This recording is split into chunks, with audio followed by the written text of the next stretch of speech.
Okay. Mm-hmm. So did we lose a little bit, or did we let some out? I can't remember. 50, 55, 60, 65, 70, or 50. Again. 65, 50, 55. No, it's at 65. Okay. It's at 65 still. Just This is the hardest fork pump. This is a Pocket Shocks you DX8. Need a digital. This, yeah, I need it. Yeah, this right here, toe peak. This thing right here is so difficult to read the numbers. Works good. Yeah, so we got 65 PSI in there still. I mean, wow, this is bad. This is a whole new level of evil right here. You're gonna need the elbow pad. Wolftick Nation, thank you guys for tuning into once again another very sketchy Wolftick Videos episode. Why has it got to be sketchy? Because it's a Catazer Fork. On today's episode, guys, we're going to be doing a real-time review on the Hayes Creek Black Diamond Trail. Second part real-time review. Second part real-time review. This fork right here was an $85 drunken Amazon purchase. All right, it was $85. Drunken eBay. Drunken eBay applies to Amazon. It did great at Cat's Meow. I was so surprised. The thing that we had talked about though was that air buildup when this fork gets a lot of work. Now I just talked on the way up here to one of our patrons, old Trail Jesus, the guy that manages and takes care of these trails, and he said that trail will definitely put the Catazer to the test today, because he was just out here earlier. Rough. He said a little rough. Good, but a little rough. I'm looking forward to doing another real-time review on a harder trail and seeing if that air you pump. say all that, but I think you need to define that. This one is harder in the way of hitting rock gardens going fast and stuff like that. There's a lot of divots. This one does not have as many hits on bigs. Yeah, it's got about 2 or 3, but what it does have, like Wolfman's saying, is it's got Savage Rock Gardens. There's a lot of the big drop down there. It's a big drop. It's got 2 or 3 drops. It's got nice big wide berms and churns and switchbacks and tight stuff and cracks and crevices. The way you talk, it makes me feel like if I didn't know better, I think you're talking about bigs. You're not talking about bigs. This one does not have. Cat's Meow has more bigs than this one does. Yeah. At the end of all this, we're going to do a remeasure just to see if we've got any more travel out of it. Yeah, before we officially score it. Yeah, I think that'll be fair, just to make sure. Because I wasn't comfortable with our initial measurement. There was a little bit of funkiness. So, and then it seems to possibly have opened up some. Yeah, honestly, I think it opened up some because the travel was just wild on the Cat's Meow. So anyway, guys, hit that like button, hit that subscribe button. This will be the final episode of the Catazer Fork. For now. For now. Let's see how this goes. Long-term review. Fingers crossed.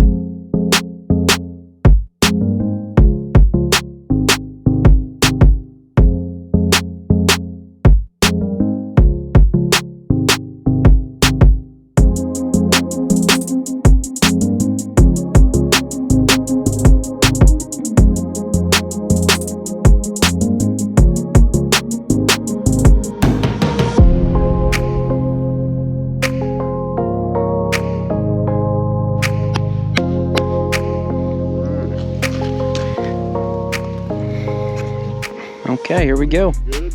Yeah, we're good. Alright, have fun. Yep. See you at the bottom. Love you. I'll see you at the bottom. Love you. All right, here we go. The Catazer. We're going to see what kind of speed we can get up to today. We're not going to get dumb, but we're going. What? Yeah, compression ring. I got it. Wolfman's wondering about the compression ring. Beautiful day out here today. Oh my gosh, I hope this fork holds up. This is a rough trail. Not that the Cat's Meow isn't, guys. We do our Patreon meetups, and a lot of patrons come out and they're like, oh my god, the Cat's Meow was just wild. And they've actually been out here at the Hayes Creek too, and they were like, oh, this is another level. It just, cameras do not do this justice.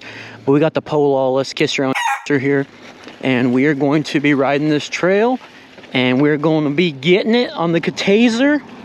It feels so good in the smalls, and there's so much stanchion. There's so much travel there that I feel confident with it on this bike. We were talking about changing it up. Oh, this is a rough trail. Oh yeah. We were talking about putting on a different bike, but we want to settle up with this guy.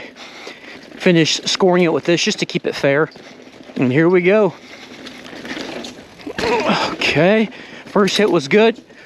The second hit was even better. This fork has so much travel, oh yeah, I'm just not bottoming it out. And the thing is I've got it set to 3/4 of rebound, and I might need to turn it up a little bit because it's really soft in the landings and it's not pushing back whatsoever. But that's going to be nice in the switch, or in the Savage Rock Garden. Will it be nice with the bigger hits in the fast speed areas, I might need to have a little more kickback, but we'll figure it out as we go. See, little stuff like that, it does amazing on. Even with the angle of this bike, it's not super slacked out, but just standing directly over like I am right now, oh, it's soaking everything up. So that's a really good sign. And we're only gonna get rougher as we go. Yeah, Trail Juice, you weren't kidding. This trail is rough, but it's clean. We're about to hit the big rock garden, but the Savage Rock Garden, I gotta look at this though. Look at the amount of travel we've already used. A lot of you guys probably be hating on the pressure, like we need more pressure. I don't know, I think it's perfect for a trail like this. It's super rough. I haven't bombed it out yet. I think we have a lot more room to go. Up here, you can see the old oil ring line is way up here. It's about half an inch above that compression ring. So I think 65 is gonna do it for us. I think that's gonna be a good amount of pressure. But we got the Savage Rock Garden. Let's see how we do here. I'm gonna go a little front heavy on the Savage Rock Garden just to see. And then we got that tabletop. Okay. Oh geez, oh, she's rough. Little tabletop's kind of bonked out on us. Oh man, these Honey Badger tires doing a good job. All right. Oh yes. Oh yeah, I like it. I like it. I like it a lot. And you know the interesting thing with that Savage Rock Garden, it didn't have that air buildup like I was feeling on the Cat's Meow, but you gotta think the Cat's Meow was hit, a little bit of brake, hit, a little bit of brake, hit, a little bit of brake. That Savage Rock Garden is just constant hit, hit, hit, hit, hit. So I wonder if that has something to do with it. And we'll have some portions like that in this trail. We've actually got one coming up. The area I always crash at has a similar style to the Cat's Meow. We got a big drop up here. Again, GoPro effect, I'm sure. Whoa, whoa. Oh my gosh. Camera stopped recording. I said the GP word. Anyway, we didn't bottom out right now in that big old drop. That's crazy. I think right around here is where we're gonna bottom out. I can't wait to take the air of this thing and see where in the world we are on travel, because I think this thing has opened up.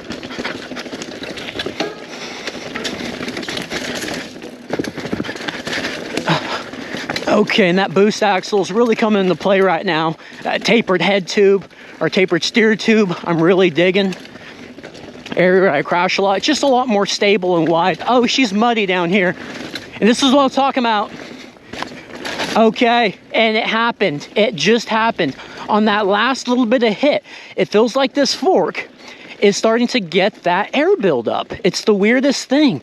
It's so progressive on the bigger hits until you start to get to hit, a little bit of brake, hit, a little bit of brake, hit, a little bit of brake. Then it starts building up the air pressure, and it almost has that like a lockout feel to it. It's not locked out. God, this bike's chattery. It's not locked out. It just has that feel where the air builds up. And it's a shame because it does so good. It does so good with that progressive feel that Wolfman always talks about.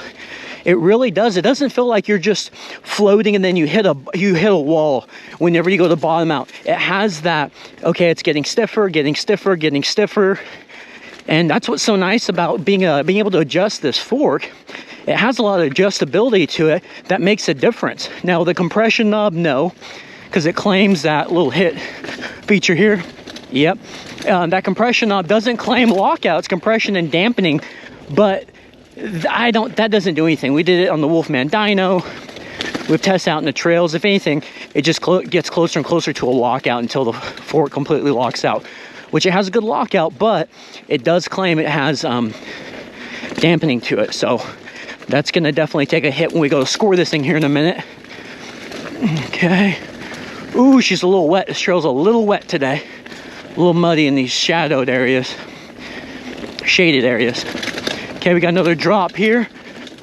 Oh yeah. Ooh, almost lost it. Oof, almost lost it. But that rebound, that camera's still okay? That rebound down there kind of kicked in a little bit. It's like, oh, we're missing, and it goes to push out. Used even more of the trowel. We're getting so close to bombing this thing out. Dude, I completely washed out over there. I was trying to hit this feature. That's really hard to hit. I know it doesn't look like much on camera. That's a heck of a decline right into that tree. Oof, that was close. All right, had to abandon ship. All right, guys, before we get to the official rating on this thing, Remember, out there, I think we finally bottomed it out. But you had thought we had before. But we're going to take some air out of it. We're going to inflate it again. But you see where that compression ring is? I don't want to mess with it. Yeah, let's find out where it's at right now. Because I'm telling you, I hit bottom. And I know what it's like to hit bottom. Sure.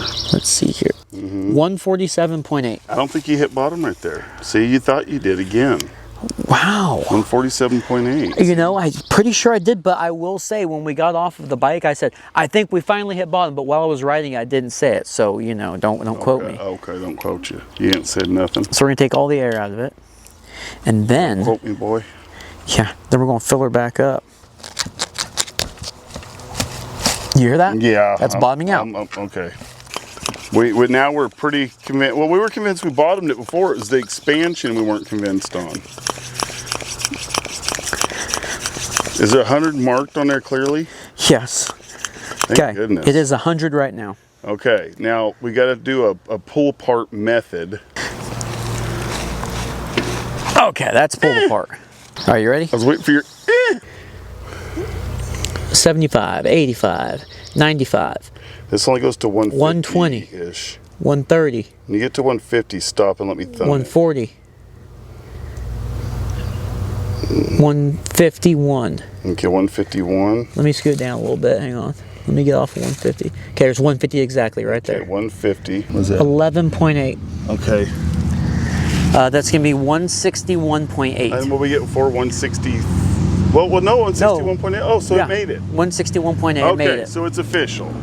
Okay. Wow, what science. Yeah, I mean, we are a scientific channel. I'll tell you guys what, that was a rough trail. Trail Jesus was not kidding. You wasn't kidding. It was clean, but buddy, it was rough, and it got to a maximum speed of 18 miles an hour. Okay. Did you go into the rock gardens hard? Went to the rock gardens hard. Savage rock garden? Savage rock garden hard. Leaned forward hard. I was rough on this fork.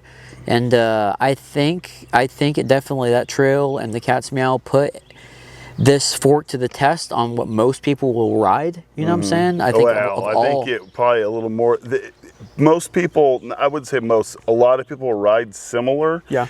I don't know if they'll ride with this fork the way you ride with this fork. But geez, it was a blast, a lot of fun. And let's get to the rating on this thing. Okay, yeah, it's been a long time. Been a long time. Yeah, this has been it's been fun, but yeah, it's time to do it. And I've got no clue what the score is. You have no clue, as usual. I just found out, I just totaled everything up. I just looked at it, looked at the list, all that stuff. But I want to ask you a few questions before we start with the numbers. We can't look into the future and tell how long this is going to be effective. This fork is going to be an effective tool for riding. I mean, like, it could last a season, it could last 10 seasons. We don't know. We don't know. With your experience or our experience with forks, what would you think on a fork? If you rode it, say, 3 weekends a month, the way you ride, what would you think on this fork? How long do you think this fork will last? That's a good question. I honestly think this fork would not hold up for...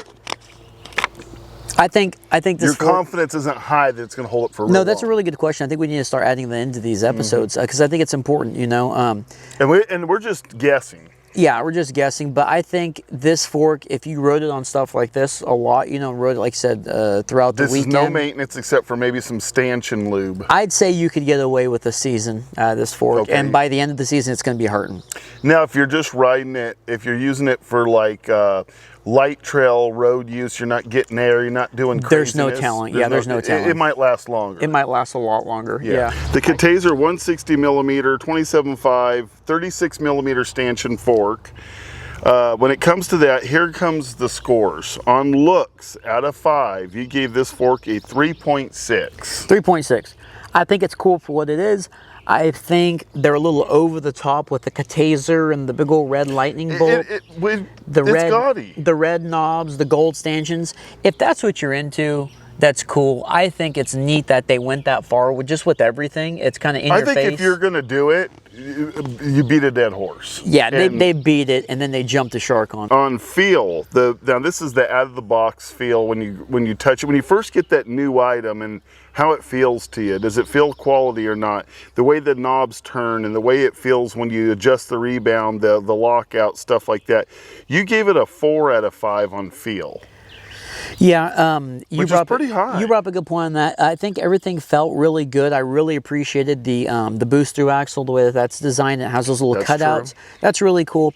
The rebound did feel good, although it does sit below the dropouts. If you guys remember me talking about that, I didn't like that, but that doesn't have anything to do with the feel. The feel of it though feels okay. Yeah, the feel of it feels good. I love that everything is aluminum. All the caps are aluminum. And the reason it didn't score higher was because, that's a pretty high score. The reason it didn't score higher was because the compression ring or knob is the lockout, all that. It doesn't go all the way over. It's just like, the print is all the way around the cap, but it only goes like 3/4 away, and that really bugs me. Now, when it comes to more the performance-oriented stats, on the smalls, you gave this is the small bumps, your, you know, little stuff that you don't really, stuff you might not even see, maybe sidewalk cracks, the small little things, the little rocks and stuff, huh? Not that small. Not that small. Well, you know, just the little stuff that you hit, and nothing crazy on the trail.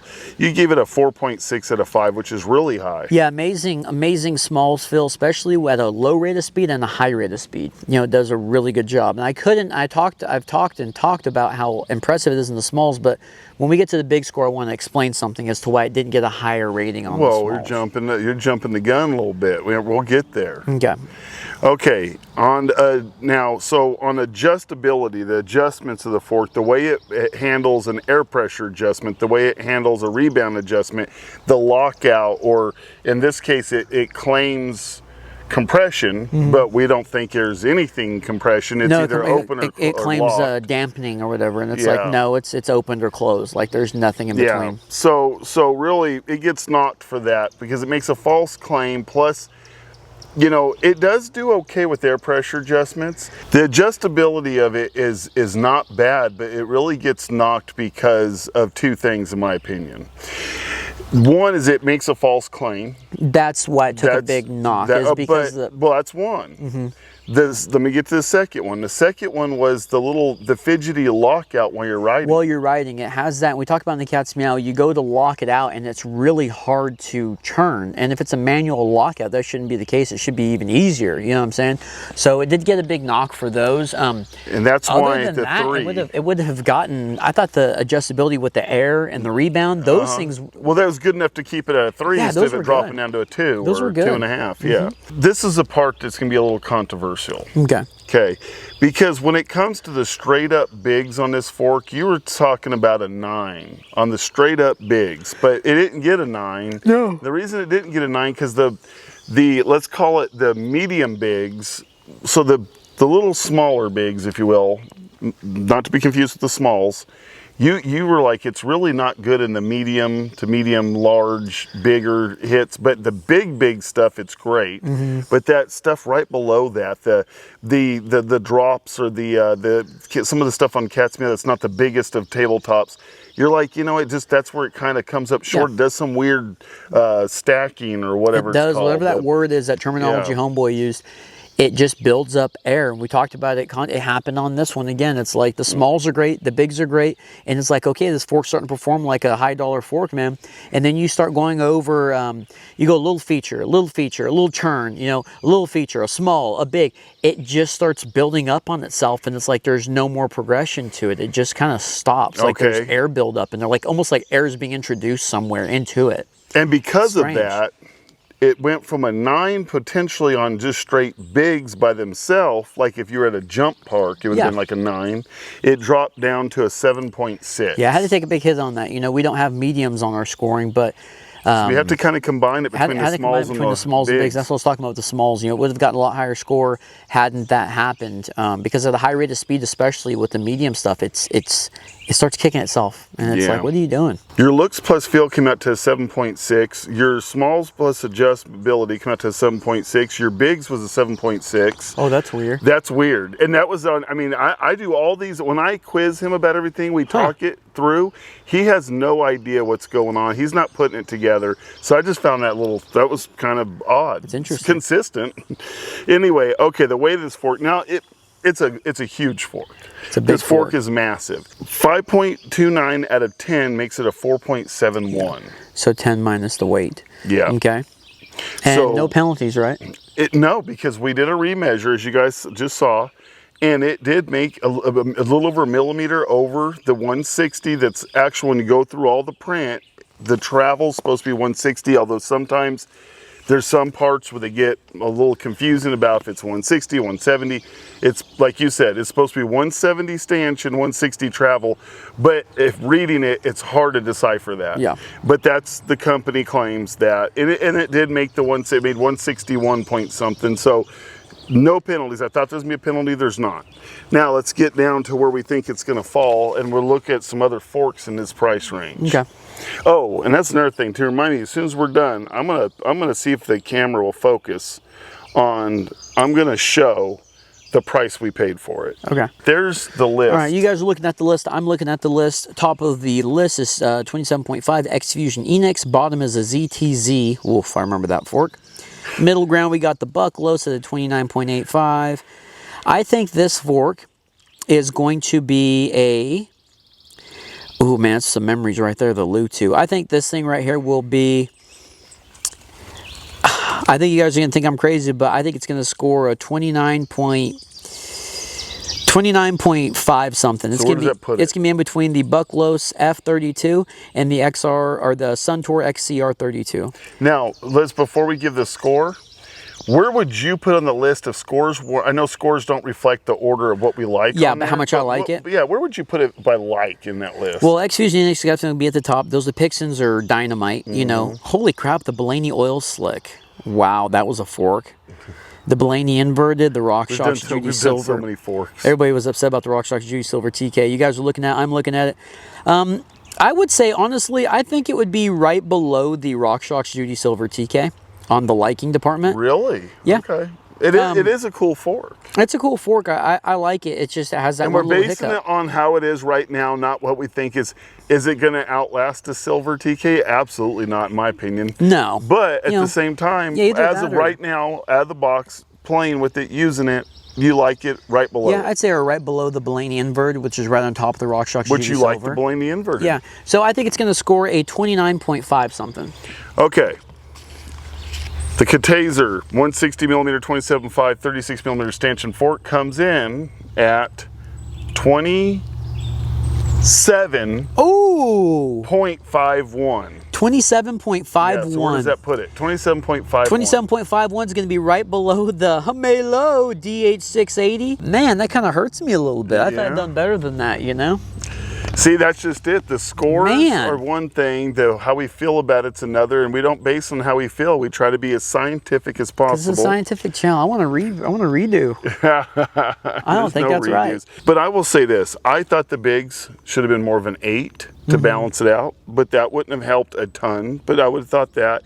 And I would have thought that the adjustability should have been 3.5. And the reason why is because really it was getting dinged on a bullcrap marketing thing, which deservedly so. I'm all about dinging them on that, but I don't think dinging them to that effect. But then the lockout thing kept it, because to me on adjustability, if the lockout went in and out fine and they didn't have that marketing thing, I think the adjustability in this fork would be probably somewhere in the 4.2 range, and that's why it was hard for me to go with the 3. So I probably would have overall given this maybe a 1.5 more points. You guys see that? If I believe it's 85.99. Catazer 27.5, 85.99. That is our receipt delivered right there. Yeah. And that shows you. Is it focusing that close? Oh yeah. Remember, we ordered it and then it got delivered May 3rd. So there we go. It is what it is, and you know. All right, guys. That was another Wolftick Videos episode. We appreciate you guys watching. The Catazer Fork finally got rated. Interesting. I don't think it should have been where it was at. I like it a lot more than those other forks, but it's Scientific Channel. We will see you guys on the next episode. Yeah.